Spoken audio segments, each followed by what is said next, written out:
Hello everyone, I am Surendra Sir, Master Teacher of Maths in Vedantu. Today I am discussing two most difficult problems of JEE Advanced 2024, one from paper 1 and one from paper 2, as per the report published by JEE Advanced. Okay, you can also see this report.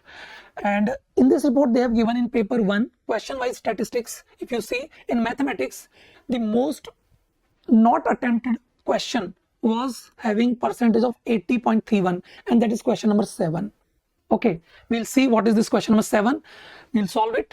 Similarly, in paper 2, the most not attempted percentage for mathematics is 71.1, and that is for question number 5. Okay, so let us see these questions one by one. My question number 7 is this. It says R cube denote three-dimensional space, and we are given 2 points P and Q, and we are then given set S, which is set of points X, such that square of distance of X from P minus square of distance of X from Q is equal to 50. And for T, it's a set of Y point where P and Q are interchanged. Right hand side is 50 only. Okay, let us see how to do this question. To do such questions, I think we used to do in two-dimensional geometry. We take H comma K point and then we replace H comma K by XY. Here I will take X as H comma K comma L. Okay, then this relation given in set S is H minus 1 square plus K minus 2 square plus L minus 3 square. Okay, minus here it is H minus 4 square. For K, it is K minus 2 square plus L minus 7 square, and we are given this to be equal to 50. Now you can see this K minus 2 square gets cancelled, and if you simplify them, H square term, L square term will also cancel. So we will be having just here 6H plus 8L is equal to 50 minus some constant. 50 minus some constant. This constant is because of 1 square, 3 square, 4 square and 7 square. I am not bothering to calculate it. Why? Because whatever it is going to be the equation of a plane. Okay, if you replace H by X, L by Z, so this equation will be 6X plus 8Z is equal to 50 minus C. So that is my set S. Now similar to this, in the set T, if you see, we have replaced Q by P and P by Q, or if you keep left hand side same, then it will be minus 50. So if you simplify similar way, your equation would be 6X plus 8Z, and on the right hand side it will be minus 50 minus C, and that will be set T. All X comma Y comma Z will represent your set T, and these two sets, as you can see, they are nothing but two planes, rather two parallel planes. Okay, because direction ratios are same, so two parallel planes. And if you want to find the distance between these two, I think it is very easy to find. Difference of constant terms is 50 minus 50, so 100 upon under root of 6 square plus 8 square, that will be 100 inside the root, so that will be 10. So perpendicular distance between these two planes is 10. Now option A, it says there is a triangle whose area is 1 and all of whose vertices are from S. Now let me know, if I give you a plane like your floor where you are standing, and I ask you to take 3 points of your choice, so what can be the area of that triangle? I think it can be from 0 to infinity, anything. So there will be a triangle whose area is 1 and all of whose vertices are from S. So I think that is directly concluded. There is no calculation required. Similarly, option B, there are two distinct points L and M in T, such that each point on line segment LM is also in T. Now likewise, if you take 2 points in the floor, okay, L and M, and if you join them, so all the points lying on that line segment LM, they're bound to lie on that plane only. Actually, that's the definition of a plane. So this is also true. Now coming to options C and D, these are not tricky, I will say, but they will require further explanation. Please see, in this option C, it says there are infinitely many rectangles of perimeter 48, 2 of whose vertices are from S and 2 are from two vertices from T. Now you can assume two parallel planes. One is, let us say, ceiling, and one is floor where you are standing. You can take 2 points AB in the ceiling and 2 points directly below CD in the floor, like this. So these are, let us say, that the ceiling, and that is my floor. So you take 2 points A here, B here, and you take 2 points directly below AB like C and D here. Okay, now if they are directly below, that means this AC will be perpendicular to both the planes and BD will be perpendicular to both the planes. In that case, these distances or these lengths would be 10, 10. But I am free to choose these distances to be AA. Now if I want rectangle of perimeter 48, in that case this A has to be, I think, 14. Okay, now if A is 14 and I want to make such rectangle, I just need 2 points AB in the ceiling which are at distance 14, and I think this can be done. These 2 points AB can be selected in infinitely many ways. I need not to explain you further, okay, because it can be anywhere in that plane. You just need to take CD accordingly. So this has to be true.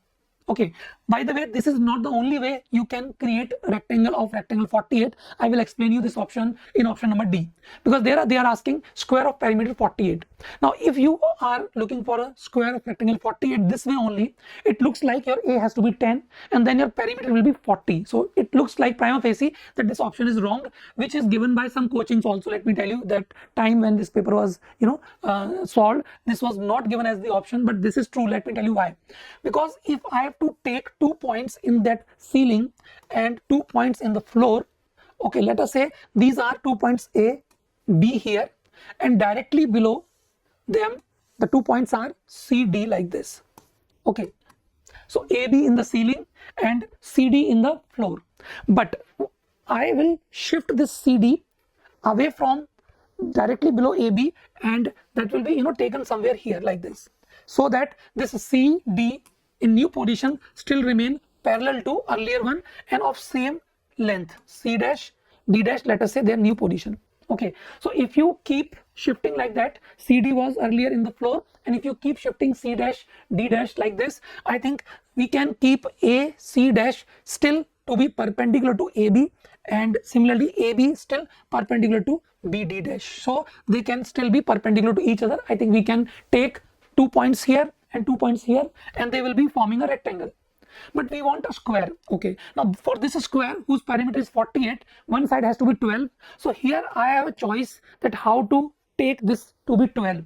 It is up to you how much you want to shift C dash, D dash, so that this AC dash distance becomes 12, and this AB in that plane, definitely we can choose infinitely many ways this kind of AB, where AB length will be 12. So in that way I can take a square whose perimeter is 48. So answer D, option D is also correct. So for that option, for that question, actually all A, B, C, D were correct. Okay, now coming to paper 2 and question number 5.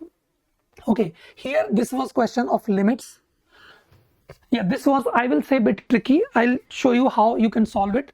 We are given x tending to infinity. This expression is having limit equal to 0. Then what are the possible options that can be correct in terms of alpha comma beta? Alpha beta are given with this log x base e, log 1 plus x base e, and x is raised with alpha into beta. Okay, so please understand few things here. I will first simplify this expression so that my calculation becomes a bit easier. Limit x tending to infinity. Okay, for x tending to infinity, sine x square will be just lying between -1 to 1. I think that's very popular thing you might have done in your NCRT, and after that also many times. Sine x square will be taking value from -1 to 1. Okay, here this log x base e power alpha, and what I'm going to do, I will be writing this x raised to the power alpha beta. This log I am replacing with x only with power beta, and for that I will be writing like this: log x plus 1, log x only, not plus 1, log x upon log 1 plus x power beta. So I'm writing like this, into this thing can be written as sine of 1 upon x square upon 1 upon x square, and for this 1 upon x square I have to multiply by x square here also. Now why I have written like this, you can see that log x to the base e upon log 1 plus x to the base e, they will be tending towards 1 as x approaching to infinity. This can be seen with the help of LH also, and also directly also you can see, because when x is tending to infinity, x and 1 plus x are not much different, okay, and their values, if you're taking log of them, they will also be almost same. So this will be 1 and this will be tending towards 0. So this is also 1 actually. So these two things I'll remove. So my function is now this only. Okay, now we can write this as limit x approaches to infinity sine x square. Okay, now this log x power alpha I can write in denominator also, I can write in numerator also. First I will write in denominator so that it will be log x, here it will be beta minus alpha, and that is x raised to the power alpha beta plus 2. Okay, now we have to see all the options one by one. Now first I'll take these a and b options where beta is greater than alpha. Okay, so in this case, first option, let us check a option. In this case, this beta minus alpha will be 4. Okay, this is a option. Okay, so in that case it is sine of x square upon, and that will be alpha beta will be minus 3. So minus 3 plus 2, it will be minus 1. So I can write x here, and this will be log of x to the power, I think 4 here. Okay, so that is first thing, that is option number A. Let us see what will this be. Now here point is, as x approaches to infinity, this x will be approaching to infinity obviously, and log x power 4 will also be tending to infinity. Now people think that because log x is having power 4 and already log x is tending to infinity, so this will be tending to more infinity or big value, you can say, as compared to x, but that is not the case. Let me tell you, x upon ln x power 4, you can see it will be tending towards infinite, and I'll show you this separately with the help of LH rule, or you can see this through some graph also. If you use LH rule here, okay, then what will this be? It will be 1 in the numerator and it will be 4 ln x cube into 1 by x here. So what you can see that we are getting x upon 4 ln x whole cube. Okay, so you can see after applying LH, x is coming back here, but here for ln x your power is decreased by 1. Okay, so if you keep on doing like this, I think in the end you will find that it will be x upon some constant and ln x. Okay, and if you apply LH rule once again, you will be finding this to be x here upon some other constant, let us say k dash. So that will be tending towards infinite. Okay, so that means in my option A, this limit will be infinite multiplied with sine x square, which is tending between 1 and minus 1. So that will be oscillating limit between minus infinity to plus infinity, you can say. So this will not be 0. So A option is wrong. A option is wrong. Now coming to B option.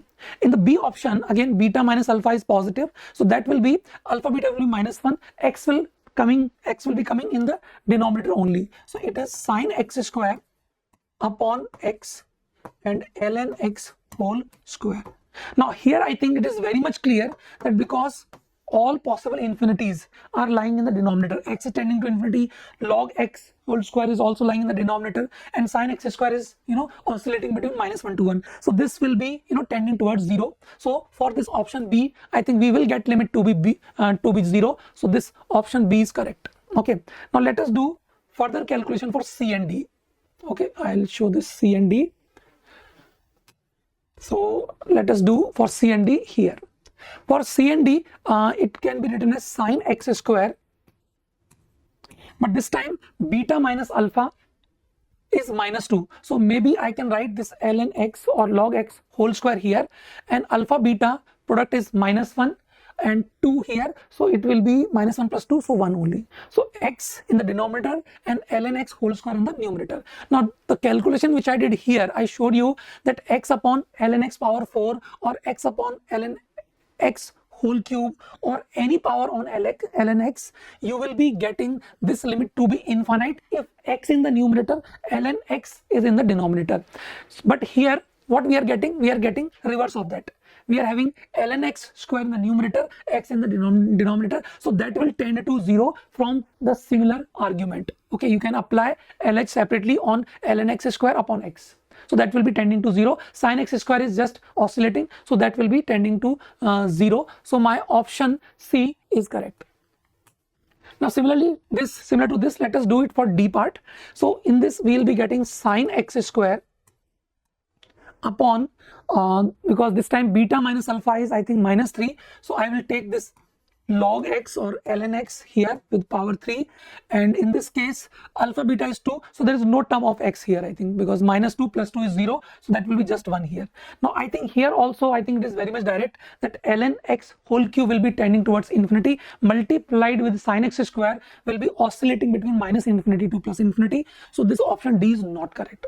I think this was a bit tricky, because if you try to do this question directly for general alpha beta, I think this will not be easy to do it, and they have also not asked you to do that thing, because they're asking these possible values of alpha beta in the form of like ordered pairs. So you have to check, you have to do some simplification, and you have to see that for different options what can be the correct thing.